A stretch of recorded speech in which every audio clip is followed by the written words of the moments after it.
Assalamualaikum warahmatullahi wabarakatuh. Ya, pada saat ini saya akan melakukan sebuah wawancara dengan Kepala Sekolah demonstrasi kontekstual modul 3.1, yaitu pengambilan keputusan yang berbasis nilai-nilai kebajikan sebagai seorang pemimpin. Oke, selamat menyaksikan. Assalamualaikum Bu. Waalaikumsalam, Pak. Ya, bisa menyita sedikit waktunya Ibu? Ya, ada yang bisa saya bantu, Pak? Ya Bu, jadi kebetulan kami ditugaskan untuk mewawancarai kepala sekolah Ibu. Untuk tugas calon guru penggerak ya? Oh iya Bu, iya. Jadi mungkin boleh langsung ini Bu ya? Ya, silakan Pak. Oke Bu. Jadi pertanyaan pertama di sini ada 8 pertanyaan Ibu. Nah di sini kami cuma punya waktu 6 menit. Ya. Jadi yang pertama, selama ini bagaimana Ibu dapat mengidentifikasi kasus-kasus yang merupakan dilema etika atau pembangunan moral? Pembangunan moral itu bukan moral ini. Bukan moral ya? Iya, jadi selama ini pengalaman saya sebagai pimpinan untuk menganalisa kasus mana yang dilema etika, mana yang bukan moral itu. Kalau yang termasuk dilema etika itu jika saya dihadapkan dengan situasi di antara dua kepentingan yang berbeda, tapi secara moral ini sama-sama benar. Kalau yang bujukan moral, situasi yang mengharuskan saya mengambil keputusan di antara benar dan salah. Oh iya, makasih Bu. Nomor 2, selama ini bagaimana Ibu melakukan pengambilan keputusan di sekolah Ibu, terutama untuk kasus-kasus di mana ada dua kepentingan yang sama-sama benar atau sama-sama mengandung nilai kebajikan? Oh iya. Jadi saya contohkan kasus saja Pak ya. Iya, boleh. Untuk saya contohkan kasus yang pernah saya alami untuk kasus-kasus dilema etika. Ya. Misalkan suatu hari, belum lama ini juga gitu kejadian, ada siswa namanya Ferdiansa, dia kelas 11 jurusan Akademi Bisnis Ternak Unggas, kebetulan memiliki kendala untuk mengikuti PKL. Kendalanya adalah di sisi pembiayaannya Pak. Jadi ini anak terkendala di biaya untuk pembayaran iuran PKL-nya atau praktek kerja lapangannya. Jadi dari situ ada dua kepentingan yang sama-sama benar. Ini anak juga harus melanjutkan sekolahnya karena ini program PKL itu tidak bisa dihindari untuk jurusan SMK, dan di sisi lain dia terkendala di pembayaran PKL-nya. Jadi yang selama ini itu Pak, misalnya yang dinamakan dilema etika-nya, di sisi lain dia harus lanjut sekolahnya dan harus mengikuti program PKL-nya, tapi di sisi lain dia terkendala di pembiayaan. Iya. Terima kasih Bu. Terus Ibu langkah-langkah atau prosedur seperti apa yang biasa Ibu lakukan selama ini? Iya, jadi saya lanjut lagi dari contoh kasus tadi Pak ya. Untuk kasus Ferdiansa yang terkendala di pembiayaan PKL-nya, langkah-langkah yang saya ambil pertama tentu menghubungi orang tuanya. Saya panggil orang tuanya, minta tolong datang ke sekolah supaya bisa dikomunikasikan bagaimana ini solusi untuk Ferdiansa supaya tetap bisa mengikuti PKL. Jadi langkah-langkah yang saya ambil, si Ferdiansa ini tetap diberangkatkan PKL, tapi untuk pembiayaannya itu sekolah memberi waktu ke orang tuanya untuk menyicil. Kan ini pelaksanaan PKL selama 6 bulan. Jadi Betul. Jadi supaya ada keringanan dari orang tua untuk pembiayaannya bisa diangsur selama 6 bulan pelaksanaan PKL ini. Oh iya betul. Untuk transportasi apa yang harus dikeluarkan di awal tentu di backup dulu dari sekolah. Oke, lanjut Bu ya. Oke, bagus Bu. Jadi yang selanjutnya Bu, hal apa saja yang selama ini Ibu menganggap efektif dalam pengambilan keputusan pada kasus-kasus dilema etika? Oh iya. Lanjut lagi kasus tadi Pak ya, Iya. supaya nyambung ini. Dari contoh kasus tadi, hal-hal yang dianggap paling efektif terkadang saya harus mengedepankan nilai-nilai kebajikan. Nilai-nilai kebajikan apa yang saya kedepankan adalah terkadang harus memposisikan diri seperti sebagai mereka yang mengalami kasus. Jadi sisi-sisi kebajikan yang harus saya ambil. Itu jalan atau tidak? Jalan Pak, itu ada menitnya. Oh iya. Lanjut nanti Bapak potong aja di kanan. Coba bisa diulang Pak tadi pertanyaan. hal-hal apa saja yang selama ini merupakan tantangan dalam pengambilan keputusan pada kasus-kasus dilematika. Itu sudah lanjutannya lagi, sudah tak bisa dijawab. Hal-hal apa saja yang selama ini merupakan tantangan dalam pengambilan keputusan pada kasus dilematika. Berarti tantangannya itu. Iya, tantangannya untuk kasus tadi lah ya. Untuk Iya. kasus Ferdiansah tadi yang terkendala di pembiayaan PKL, tantangan Iya. saya adalah yang bertentangan ini antara nilai keadilan dengan kasihan. Nah, ini Nah, kan keadilannya adalah tentu saya sebagai pimpinan harus bersikap adil dengan semua siswa, karena sebagai syarat adalah sebelum turun PKL sebaiknya untuk semua iurannya itu diselesaikan. Jadi seharusnya saya harus bersikap adil dengan semua siswa dengan aturan itu. betul. Tapi untuk sisi kasihannya ini anak memang secara ekonomi orang tuanya ini kurang mampu, jadi terkendala di pembayaran PKL-nya. Oh iya Bu, terima kasih.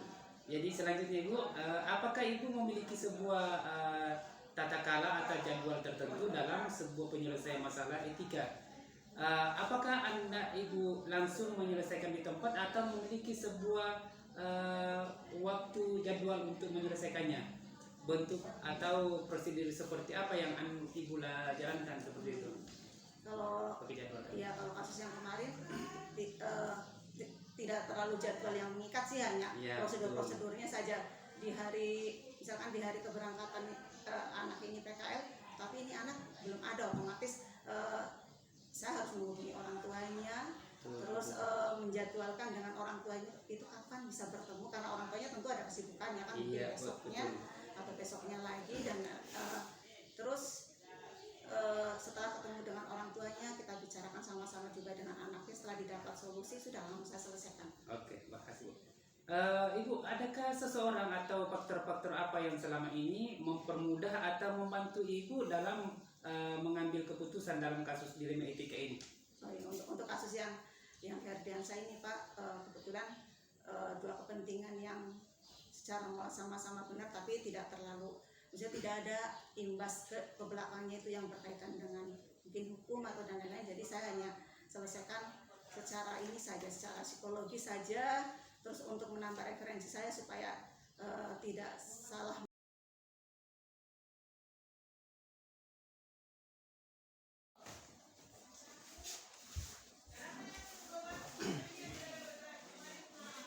Assalamualaikum Ibu.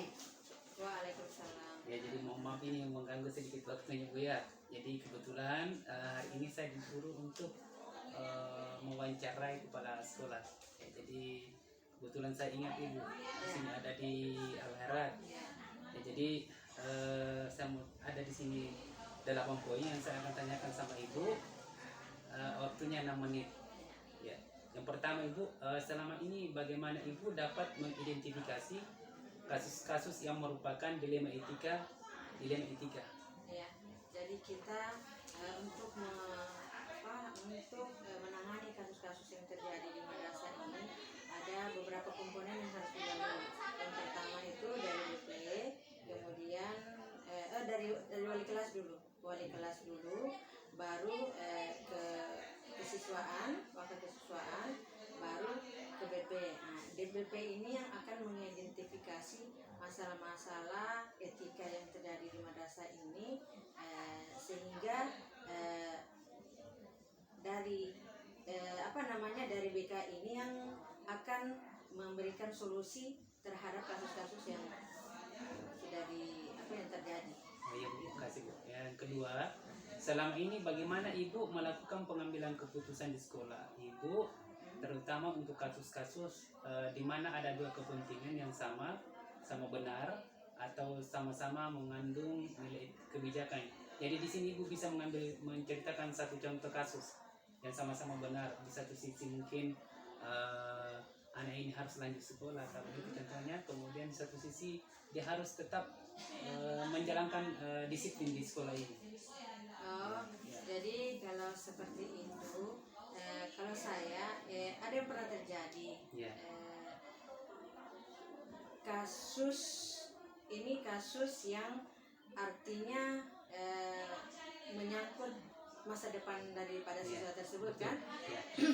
Dia bermasalah, bermasalah, tapi yang konkret ini ya, Iya, iya. ya bermasalah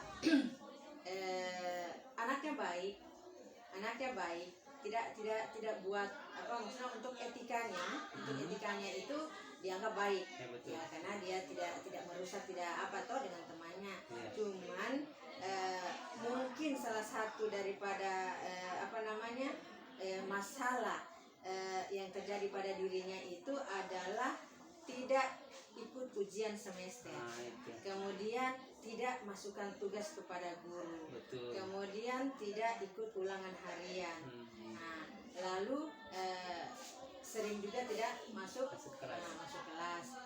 Nah, pada saat itu sistem yang kita kejar itu adalah sistem kan, bagaimana betul. memasukkan data si anak ini agar bisa masuk ke jenjang berikutnya. Betul, Nah, betul. tapi melihat dari kasus yang ada itu kan semua dewan guru tidak menerima bahwa ini anak ini harus dinaikkan. Betul. Nah, karena persoalan itu tadi. Nah, jadi yang saya ambil pada saat itu adalah anak ini tidak diberhentikan, Betul. tapi kami pindahkan ke sekolah lain. Karena apa? Pertimbangannya jangan sampai berpengaruh dengan siswa yang lain, karena dia tidak ikut ujian semester, tidak masukkan tugas dan lain sebagainya. Tentunya anak-anak lain akan berpikir, kalau begitu saya juga biar tidak ikut ujian semester, meskipun saya tidak memasukkan tugas atau yang lainnya diperintahkan oleh guru, tetap juga saya bisa naik kelas, tetap juga saya bisa lulus. Nah, itu pertimbangan yang kita ambil Ya, kemarin. oh iya, berarti kayaknya nih yang nomor 3 langkah-langkah atau prosedur seperti apa yang ibu yang biasa ibu ambil atau ibu lakukan selama ini. Kayaknya sudah agak Ya, terjawab itu tadi langkah-langkah Ya. tadi ya. Oke, Ya, lanjut. oke. Kemudian poin keempat, hal-hal apa saja yang selama ini ibu menganggap efektif dalam pengambilan keputusan pada kasus-kasus dilema etika ini, yang menurut ibu yang paling efektif.